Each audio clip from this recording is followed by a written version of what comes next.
ಬೆಂಗಳೂರಿನ ಜೆಡಿಎಸ್ ಕಚೇರಿಯಲ್ಲಿ ಮಾಲೂರು ವಿಧಾನಸಭಾ ಕ್ಷೇತ್ರದ ನಾಯಕರು ಪಕ್ಷ ಸೇರ್ಪಡೆ ಕಾರ್ಯಕ್ರಮವನ್ನು ಕೇಂದ್ರ ಸಚಿವ ಎಚ್ಡಿ ಕುಮಾರಸ್ವಾಮಿ ಉದ್ಘಾಟಿಸಿದರು. ಮಾಜಿ ಪ್ರಧಾನಿ ಎಚ್ಡಿ ದೇವೇಗೌಡ, ಯುವ ಘಟಕದ ಅಧ್ಯಕ್ಷ ನಿಖಿಲ್ ಕುಮಾರಸ್ವಾಮಿ, ಸಂಸದ ಮಲ್ಲೇಶ್, ಶಾಸಕರಾದ ವೆಂಕಟಶಿವಾರೆಡ್ಡಿ, ವಿಧಾನ ಪರಿಷತ್ ಸದಸ್ಯ ಗೋವಿಂದರಾಜು, ಕೋರ್ ಕಮಿಟಿ ಸದಸ್ಯ ಕೃಷ್ಣ ರೆಡ್ಡಿ ಮತ್ತಿತರರು ಉಪಸ್ಥಿತರಿದ್ದರು. ಮಾಜಿ ಪ್ರಧಾನಿ ದೇವೇಗೌಡ, ಜೆಡಿಎಸ್ ಪಕ್ಷ ಬಲಿಷ್ಠವಾಗಿದ್ದು ಎನ್ಡಿಎ ಮೈತ್ರಿಯನ್ನು ಉಳಿಸಿಕೊಳ್ಳುತ್ತೇವೆ, ನಮ್ಮ ಪಕ್ಷವನ್ನು ಸದೃಢವಾಗಿ ಸಂಘಟಿಸಲಾಗುತ್ತಿದೆ ಎಂದು ಹೇಳಿದರು. ಯಾರಿಂದ ಉಪದೇಶ ಪಡೆಯಲಿಲ್ಲ. ನನ್ನನ್ನು ಚಂದ್ರಶೇಖರ್ ಅವರು ಮಂತ್ರಿ ಮಾಡಬೇಕು ಅಂತ ಕರೆದರು.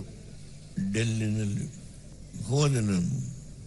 ಅಲ್ಲಿ ನಾನು ಮಂತ್ರಿ ಕೆಲಸ ಬೇಡ, ನಾಯಕ ಸಮಾಜಕ್ಕೆ ಒಂದು ರಿಸರ್ವೇಶನ್ ಮಾಡಬೇಕು ಅಂತ ಹೇಳಿ ಇವತ್ತು 19 ಜನ ನಾಯಕ ಸಮಾಜದವರು ಇವತ್ತು ಶಾಸಕರಾಗಿದ್ದಾರೆ.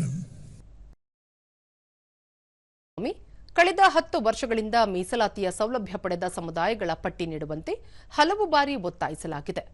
ಮೀಸಲಾತಿ ವಿಷಯದಲ್ಲಿ ಸಾಕಷ್ಟು ಗೊಂದಲಗಳನ್ನು ಸೃಷ್ಟಿಸಲಾಗಿದ್ದು, ಸಂಪುಟದ ಸಚಿವರಲ್ಲಿಯೇ 2-3 ಗುಂಪುಗಳಾಗಿರುವುದು ಒಳ್ಳೆಯ ಬೆಳವಣಿಗೆಯಲ್ಲ ಎಂದು ಹೇಳಿದರು.